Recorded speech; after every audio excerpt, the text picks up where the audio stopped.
Saudi আরবের বিভিন্ন অঞ্চলে ভারী বৃষ্টি, বজ্রপাত ও আকস্মিক বন্যার পূর্বাভাস দিয়ে রেড অ্যালার্ট বা সর্বোচ্চ সতর্কতা জারি করেছে দেশটির আবহাওয়া দপ্তর এনসিএম।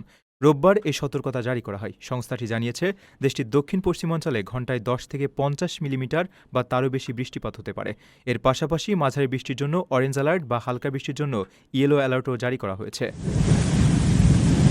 পূর্বাভাস অনুযায়ী জাজান ও আসির প্রদেশে শিলাবৃষ্টি ও দমকা হাওয়া সহ মাঝারি থেকে ভারী বজ্রঝড় অব্যাহত থাকতে পারে, যা থেকে আকস্মিক বন্যার প্রবল আশঙ্কা রয়েছে। পবিত্র শহর মক্কা ও মদিনার পাশাপাশি রাজধানী রিয়াদ এবং ইস্টার্ন প্রভিন্সের দক্ষিণাংশেও হালকা থেকে মাঝারি বৃষ্টির সম্ভাবনা রয়েছে। একই সঙ্গে এসব অঞ্চল এবং উত্তর সীমান্ত এলাকায় দমকা হাওয়ার কারণে ধূলিঝড় ও বালুঝড়ের সতর্কতাও দেওয়া হয়েছে। জাজান, আসির ও আলবাহার মতো পাহাড়ি এলাকাগুলোতেও রাত ও ভোরে ঘন কুয়াশা পড়তে পারে। এদিকে ভারী বৃষ্টি ও বন্যার শঙ্কা, অন্যদিকে ইস্টার্ন প্রভিন্সের কিছু অংশে তীব্র দাবদাহের পূর্বাভাস দেওয়া হয়েছে। মদিনা ও দাম্মামের সর্বোচ্চ তাপমাত্রা 45 ডিগ্রি সেলসিয়াসে পৌঁছাতে পারে।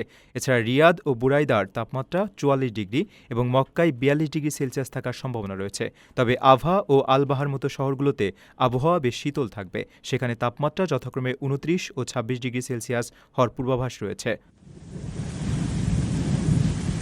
প্রবাসীর সিটিতে চলছে বহুল আলোচিত ফ্রি ফ্ল্যাট অফার, অর্থাৎ আপনি যে টাকা দিয়ে এখন ফ্ল্যাট কিনবেন, 5 বছর পর সেই সম্পূর্ণ টাকা ফেরত পাবেন, আর সেই সাথে পাচ্ছেন একটি ফ্ল্যাট একদম ফ্রি।